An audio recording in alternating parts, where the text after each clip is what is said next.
ఘనత కూడా ఈరోజు మా ప్రభుత్వానికి దక్కింది. మన వికారాబాద్ జిల్లాకి పాలమూరు రంగారెడ్డి ఎత్తిపోతల పథకం ద్వారా మరి ఫేజ్ 2లో మనకు నీళ్లు రావాల్సింది ఆ విషయం కూడా మనకు అందరికీ తెలుసు. పాలమూరు రంగారెడ్డి ఎత్తిపోతల పథకం 80% పనులు పూర్తయి మరి ఆ సెకండ్ ఫేజ్లో మన తాండూరు నియోజకవర్గానికి కూడా 1,50,000 ఎకరాలకు సాగునీరు తేవాలనే ఉద్దేశంతో మరి మేము కూడా అసెంబ్లీ సాక్షిగా గౌరవ ముఖ్యమంత్రి గారికి ఎన్నో వినతి పత్రాల ద్వారా మాది టెక్నికల్లో ఉంది, తాండూరు నియోజకవర్గానికి కూడా మీరు ఒక రిజర్వాయర్ ఇవ్వాలని చెప్పి తట్టెపల్లి ప్రాంతంలో 1 TMC రిజర్వాయర్ని కూడా మేము సాధించిన విషయం మన తాండూరు ప్రజలందరికీ కూడా తెలుసు. మరి రేపు ఎల్లుండో అన్న సమయంలో ఈరోజు 10 సంవత్సరాల నుంచి తెలంగాణలో సాగునీటి కోసం కొట్లాడి సాధించి ఈరోజు దాదాపు 90% తెలంగాణ ప్రాంతంకి సాగునీరు తెచ్చి మిగిలిన 10%లో మరి రాబోతున్న సమయంలో నూతనంగా ప్రభుత్వంలోకి అధికారంలోకి వచ్చిన కాంగ్రెస్ పార్టీ చేసిన దౌర్భాగ్యం ఈరోజు మన తెలంగాణ ప్రజలకందరికీ కూడా తెలియాల్సిన అవసరం ఉంది. మనకు తీరని అన్యాయం జరుగుతూ ఉంది. తెలంగాణ ప్రజల ఆత్మ గౌరవాన్ని కేంద్రం వద్ద తాకట్టు ఈ కాంగ్రెస్ వాళ్ళు పెట్టిర్రు అని చెప్పి మనం చెప్పక తప్పదు. ఈరోజు చూస్తే కృష్ణా పరిసర ప్రాంతాలకు అన్నిటికీ కూడా అన్యాయం జరిగే విధంగా కృష్ణా రివర్ మేనేజ్మెంట్ బోర్డుకి ఈరోజు అధికారాన్ని అందించిన చాతగాని ప్రభుత్వం ఈరోజు కాంగ్రెస్ ప్రభుత్వం అని చెప్పి నేను తెలియజేస్తా ఉన్నాను. 10 సంవత్సరాల నుంచి కేంద్రం మరి ఎన్ని ఒత్తిళ్ళు వేసినా ఎన్ని ఇబ్బందులు పెట్టినా మా ప్రభుత్వం బీఆర్ఎస్ ప్రభుత్వం కేసీఆర్ గారు ఎన్నడూ కూడా తలొంకింది లేదు. తెలంగాణ అభివృద్ధి నా ధ్యేయం అని చెప్పి కొట్లాడి 10 సంవత్సరాలు ఎన్ని ఆటంకాలు పెట్టినా ఎన్ని ఇబ్బందులు పెట్టినా ఎన్ని నోటీసులు పంపించినా ఒక తిరుగులేని శక్తిగా ఉండి ఈ 10 సంవత్సరాలు వాళ్ళ చేతికి పోకుండా మన తెలంగాణ ప్రాంత రైతుల కోసం మన తెలంగాణ ప్రాంత ప్రజల కోసం ఆయన కష్టపడితే వచ్చి ప్రభుత్వంలోకి వచ్చి నెల రోజులు కాకముందే ఈరోజు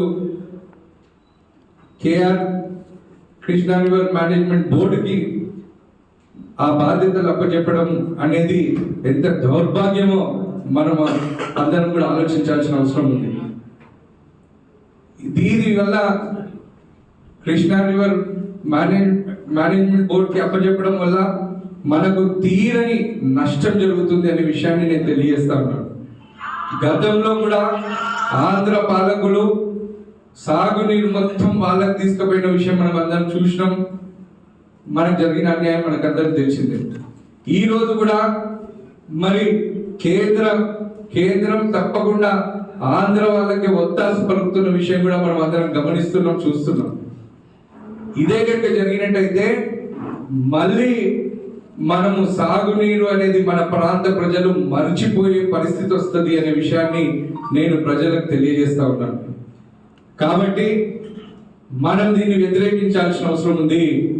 ఈరోజు బీఆర్ఎస్ పార్టీ, బీఆర్ఎస్ ప్రభుత్వం, బీఆర్ఎస్ నాయకులు మేమందరం కూడా ప్రజల కోసం పనిచేస్తున్నాము, ప్రజాసేవ కోసం చేస్తున్నాము, తెలంగాణ ప్రాంత అభివృద్ధి కోసం పనిచేస్తున్నాము. కాబట్టి ఈ గౌరవ ముఖ్యమంత్రి రేవంత్ రెడ్డి గారు ఏదైతే దుశ్చర్యలకు పాల్పడినాడో దాన్ని మేము తీవ్రంగా వ్యతిరేకిస్తున్నాం, దాన్ని ఖండిస్తా ఉన్నాం. దానికి తప్పకుండా ఆయన ప్రజలకు అందరికీ కూడా క్షమాపణ చెప్పాల్సిన అవసరం ఉంది. అదేవిధంగా మళ్ళీ దాన్ని ఏదో ఒక విధంగా తప్పకుండా మళ్ళీ కృష్ణా జలాలను మళ్ళీ మన చేతుల్లోకి తీసుకోవాల్సిన అవసరం ఉంది అని చెప్పి మేము డిమాండ్ చేస్తున్నాం. బీఆర్ఎస్ పార్టీ ఈ నెల 13వ తారీఖు రోజు చలో నల్గొండ కార్యక్రమం మేము పెట్టబోతా ఉన్నాం. వేల సంఖ్యలో బీఆర్ఎస్ నాయకులు, కార్యకర్తలు, రైతులు తాండూరు నుంచి కూడా మరి నల్గొండకి పెద్ద ఎత్తున వేల సంఖ్యలో తరలి వెళ్ళబోతా ఉన్నాం. మరి ఆ రోజు నల్గొండలో జరుగుతున్న భారీ బహిరంగ సభ ద్వారా మరి తప్పకుండా అటు కేంద్రం నడుముంచి ఈరోజు కాంగ్రెస్ పార్టీ చేస్తున్న అన్యాయాన్ని ప్రజల్లోకి తీసుకెళ్ళబోతా ఉన్నాం. నేను రైతులతో, బీఆర్ఎస్ పార్టీ నాయకులతో, బీఆర్ఎస్ పార్టీ సంబంధించిన ప్రతి ఒక్క కార్యకర్తలతో కూడా నేను విజ్ఞప్తి చేస్తా ఉన్నా. మనం సాధించుకున్న తెలంగాణను, మనం అభివృద్ధి చేసుకున్న తెలంగాణను మనం కాపాడుకోవాల్సిన అవసరం ఉంది. కాబట్టి ప్రతి ఒక్కరం కూడా ప్రజల్లో ఈ అవగాహన నింపాల్సిన అవసరం ఉంది. ప్రతి ఒక్కరం 13వ తారీఖు రోజు నల్గొండకి వెళ్ళి మన ప్రజల పట్ల మనకున్న చిత్తశుద్ధిని మనం తెలపాల్సిన అవసరం ఉంది. ఈ చెలవ నల్గొండ కార్యక్రమాన్ని తాండూరు నియోజకవర్గం నుంచి పెద్ద ఎత్తున మనము విజయవంతం చేయాలని చెప్పి నేను పిలుపునిస్తా ఉన్నా. అదే విధంగా మన తాండూరు ఈ దుశ్చర్య వల్ల ఎంత అన్యాయానికి గురవుతుందో మనము రైతులకు కూడా చెప్పాల్సిన అవసరం ఉంది. ఈ కృష్ణా రివర్ మేనేజ్మెంట్ బోర్డు కనుక మొత్తం బాధ్యతలు వెళ్ళిపోతే మరి నల్గొండకి పెద్ద ఎత్తున వేల సంఖ్యలో తరలి వెళ్ళబోతా ఉన్నాం. మరి ఆ రోజు నల్గొండలో జరుగుతున్న భారీ బహిరంగ సభ ద్వారా మరి తప్పకుండా అటు కేంద్రం నడుముంచి ఈరోజు కాంగ్రెస్ పార్టీ చేస్తున్న అన్యాయాన్ని ప్రజల్లోకి తీసుకెళ్ళబోతా ఉన్నాం.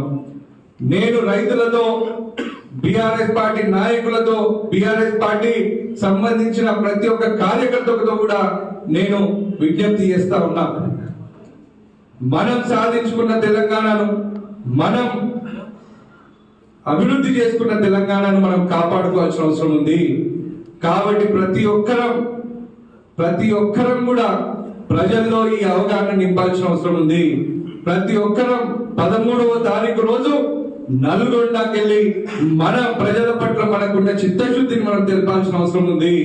ఈ చెలవ నల్గొండ కార్యక్రమాన్ని తాండూరు నియోజకవర్గం నుంచి పెద్ద ఎత్తున మనము విజయవంతం చేయాలని చెప్పి నేను పిలుపునిస్తా ఉన్నా. అదే విధంగా మన తాండూరు ఈ దుశ్చర్య వల్ల ఎంత అన్యాయానికి గురవుతుందో మనము రైతులకు కూడా చెప్పాల్సిన అవసరం ఉంది. ఈ కృష్ణా రివర్ మేనేజ్మెంట్ బోర్డు కనుక మొత్తం బాధ్యతలు వెళ్ళిపోతే మనకు రావాల్సిన ఈ 1 TMC రిజర్వాయర్ మనం మర్చిపోవాల్సిందే. అదే విధంగా మనకు సాగునీరు 1,50,000 పైచిలకు ఎకరాలకు రావాల్సిన సాగునీటిని కూడా మళ్ళీ మనం మర్చిపోవాల్సిన పరిస్థితి వస్తుంది. కాబట్టి ప్రతి ఒక్కరు కూడా మనకు చెందాల్సిన హక్కులను కోసం మనం కొట్లాడదాం, మనం కష్టపడదాం. మనం అందరం కూడా 13వ తారీఖు రోజు మనం పెద్ద ఎత్తున నల్గొండకి తరలి వెళ్దామని చెప్పి నేను పిలుపునిస్తూ, అదేవిధంగా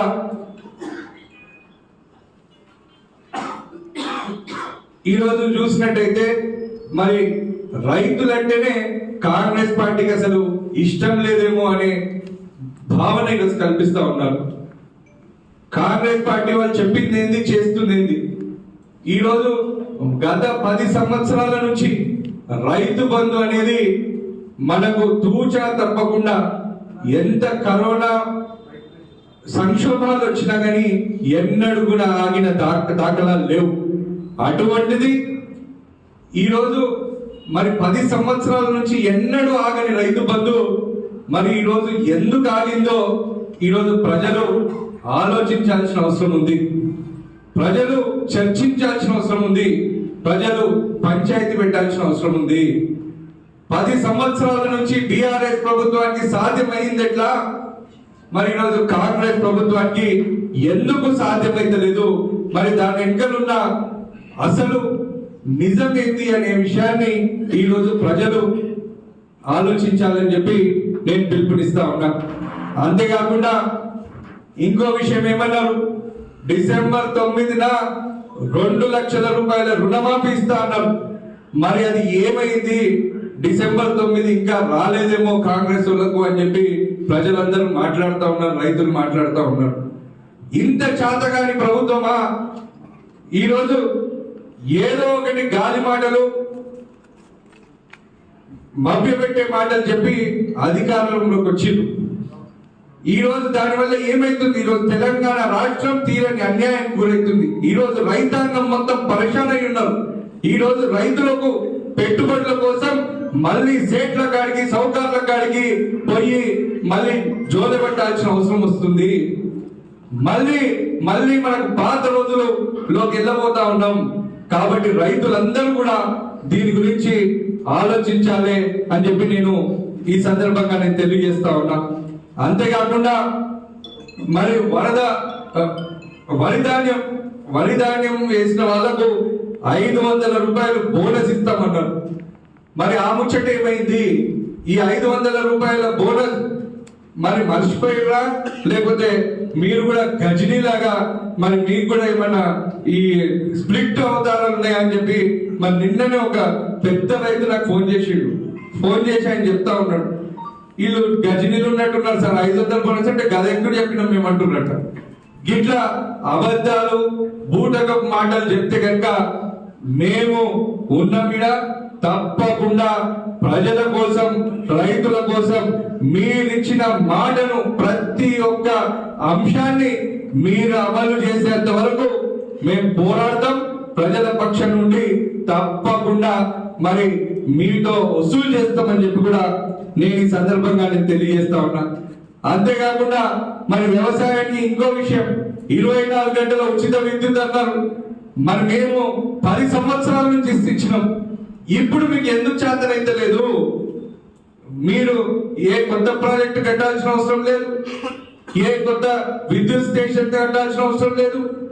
అయినప్పటికీ కూడా మీరు వ్యవసాయానికి కూడా కరెంట్ ఇవ్వలేని చాతగాని దద్దమ్మలాగా ఎందుకు బిహేవ్ చేస్తున్నారో మీరు దీనిపైన తొందరలో మీరు ఒక ఇమీడియట్ గా యాక్షన్ తీసుకొని రైతులకు యథావిధిగా 24 గంటల కరెంటు మీరు ఇవ్వాలని చెప్పి నేను విజ్ఞప్తి చేస్తా ఉన్నా. అంతేకాకుండా ఈరోజు చూసినట్టయితే గత ప్రభుత్వం హయాంలో మరి తాండూరు నియోజకవర్గానికి మరి మేము ఎన్నో నిధులు తీసుకొచ్చినాం, ఎన్నో పనులను సాధించినాం. ఈ పనులన్నింటినీ మరి నేను ప్రెస్ మీట్ పెట్టి ఆ రోజు చెప్పినాక ఏవి కూడా క్యాన్సిల్ కావు అని చెప్పి మళ్ళీ వాళ్ళు ప్రెస్ మీట్ పెట్టి చెప్పడం జరిగింది పాత్రికేయ మిత్రుల సమక్షంలో. మరి ఈరోజు ఏమైంది, ఎందుకు పనులు ప్రారంభం అయితలేవు, మరి ఎప్పటి నుంచో నడుస్తున్న పనులకు అన్నిటికీ ఎందుకు బ్రేక్ వేసిండ్రు? ఈ రోజు ఏ గ్రామంలో చూసినా ఒక్క పని జరగట్లేదు. గ్రామ స్థాయి నాయకుడు చెన్నప్ప అనే వ్యక్తి బెల్ట్ షాపు నడుపుతా ఉన్నాడు. మళ్ళీ అదే గ్రామంలో ఇంకెంతో మంది బెల్ట్ షాపులు నడుపుతా ఉన్నాడు. ఈ ఒక్క బెల్ట్ షాప్ బంద్ చేయాలి ఎట్లా, మిగతా బెల్ట్ షాపులు ఎట్లా నడుస్తాయి? మీరు సమానంగా ప్రతి ఒక్కరిని చూడాలి. మీరు దయచేసి ఈ రాజకీయ విభేదాలు చేయకండి. బంద్ చేస్తే మొత్తం బంద్ చేయండి, లేదు ఒక్కరే పని చేయాలి, ఒక్కరిని మేము ఇబ్బంది పెడతాం అంటే అది ఆ విషయాల్లో ఊరుకోమని చెప్పి నేను ఈ సందర్భంగా తెలియజేస్తా ఉన్నాను. అంటే మీ బెల్ట్ షాప్ అనేది ఒక ఉదాహరణ. ఇటువంటివి ఎన్నో అరాచకాలు, ఎన్నో అక్రమాలు కేవలం నెల రోజుల్లోనే అసలు తాండూరులో ఎన్నడూ జరగని అన్ని ఇప్పుడు తాండూరులో జరుగుతున్నాయని చెప్పి మా దృష్టికి వస్తా ఉన్నాయి. పేర్లతో సహా ఎక్కడెక్కడ ఏంటని అన్ని చెప్పగలుగుతాం. కాకపోతే అవన్నీ మంచిది కాదు. నేను మీతో మంచిగా విజ్ఞప్తి చేస్తా ఉన్నా, మీకు ఆలోచన లేకపోయినా మీ పక్కనున్న కొంతమంది దుండగులు, తాండూరులో ఉన్న దుండగులు మిమ్మల్ని ఆ విధంగా మభ్యపరుస్తా ఉన్నారు. దయచేసి దాన్ని ఎంకరేజ్ చేయకండి అని చెప్పి నేను మీ అందరికీ కూడా విజ్ఞప్తి చేస్తా ఉన్నా. మీ తీరుని మార్చుకోవాలని చెప్పి నేను మిమ్మల్ని విజ్ఞప్తి చేస్తా ఉన్నా. అదేవిధంగా పోలీస్ వాళ్ళ అరాచకాలు కూడా ఎక్కువైతున్నాయని చెప్పి మరి మా దృష్టికి వచ్చింది. నేను పోలీస్ వ్యవస్థతో విజ్ఞప్తి చేస్తా ఉన్నా. నూతనంగా ఇక్కడ 2 ఇన్స్పెక్టర్లు వచ్చినారు, చాలా సంతోషం. తాండూరు ప్రజలకు సేవ చేసే భాగ్యం మీకు కలిగింది. తాండూరు ప్రజలందరి తరఫున నేను కూడా మిమ్మల్ని ఇక్కడికి తాండూరులోకి స్వాగతిస్తాను. కానీ ఎన్నడూ మేము ఎమ్మెల్యేగా ఉన్నప్పుడు ఎవరిని కూడా ఎప్పుడు కూడా సతాయించిన దాఖలాలు లేవు. ఇప్పుడు కూడా మీరు దయచేసి ఈ రాజకీయ కక్షలకు మీరు ఒత్తాసు పలకొద్దు అని చెప్పి నేను మీతో విజ్ఞప్తి చేస్తా ఉన్నా. అదేవిధంగా మీరందరూ కూడా మీ ఇప్పుడు నూతనంగా వచ్చిన పోలీస్ అధికారులకు అందరికీ కూడా నేను విజ్ఞప్తి చేస్తా ఉన్నా. మీరు ప్రజల కోసం పనిచేస్తున్న వ్యక్తులు, మీరు లా అండ్ ఆర్డర్ ని కాపాడాల్సిన వ్యక్తులు కాబట్టి అండ్ మీరు ఎక్కడ కూడా ఒకరికి పార్షాలిటీ అనేది చూపరాదు. మీరు అందరినీ సమానులుగా చూడాల్సిన అవసరం ఉంది. అది ఏ విషయమైనా ఉండనియండి. నేను మీతో తాండూరు మా పార్టీ కార్యకర్తల తరఫున, ప్రజాప్రతినిధుల తరఫున, ప్రజల తరఫున కూడా నేను విజ్ఞప్తి చేస్తా ఉన్నా. కాబట్టి మీరు సక్రమంగా మీ నిధులు నిర్వహించాలని చెప్పి నేను మీతో విజ్ఞప్తి చేస్తూ, మరి అదేవిధంగా త్వరలోనే మనకు పార్లమెంట్ ఎలక్షన్లు రాబోతా ఉన్నాయి. పార్లమెంట్ ఎలక్షన్లకు సంబంధించి కూడా మన పార్టీ తరఫున త్వరలోనే ఒక ప్రణాళిక నిర్వహించి మరి గ్రామానికి కూడా మరి ఈరోజు మేము వెళ్ళాలని నిర్ణయించుకున్నాం. మరి త్వరలోనే బీఆర్ఎస్ పార్టీ ముఖ్య కార్యకర్తల సమావేశం కూడా ఉండబోతుందని చెప్పి నేను తెలియజేస్తా ఉన్నాను. అదేవిధంగా బీఆర్ఎస్ పార్టీ నాయకులు, కార్యకర్తలు, ప్రజాప్రతినిధులు, ఓటర్లు ముఖ్యంగా మనం తెలుసుకోవాల్సింది ఒకటే, మనకు దాదాపు 80,000 ఓట్లు మనకు వచ్చినాయి. కాబట్టి మనము మొన్న ఏదో కొన్ని అంశాల వల్ల మనం ఓడిపోయడం తప్ప ప్రజలు మనం వెంబడున్నారు. ఏ ఒక్కరు కూడా నిరుత్సాహపడవలసిన అవసరం లేదు. తప్పకుండా పార్లమెంట్ ఎలక్షన్ లో మళ్ళీ మనం జెండా ఎగరవేయబోతా ఉన్నాం. మనకు ఇటువంటి అన్యాయం జరగకుండా ఉండాలన్నా, తెలంగాణ రాష్ట్రానికి కేంద్రం నుంచి ఎటువంటి ఇబ్బందులు రావద్దన్నా, ఇట్లా కేఆర్ ఎంపీకి ఇచ్చినట్టు చాతగానోళ్ళకి ఇచ్చినట్టు ఇటువంటి జరగకుండా అన్ని విధాలుగా మంచిగా ఉండాలన్నా మన గొంతు, టిఆర్ఎస్ పార్టీ గొంతు పార్లమెంట్ లో వినిపించాల్సిన అవసరం ఉంది. కాబట్టి ప్రతి ఒక్క కార్యకర్త, ప్రతి ఒక్కరు కూడా చిత్తశుద్ధితోని పార్టీ కోసం, మన ప్రజల కోసం, మన తెలంగాణ కోసం మనం వచ్చే పార్లమెంట్ ఎలక్షన్ లో పనిచేద్దామని చెప్పి నేను తెలియజేస్తూ, మరి 13వ తారీఖు రోజు చలో నల్గొండ కార్యక్రమాన్ని విజయవంతం చేద్దామని చెప్పి నేను ప్రతి ఒక్కరితో కూడా పిలుపునిస్తూ, మరి ఈ రోజు ఇచ్చిన అవకాశానికి ధన్యవాదాలు తెలియజేస్తూ ముగిస్తా ఉన్నాను. జై తెలంగాణ, జై కేసీఆర్.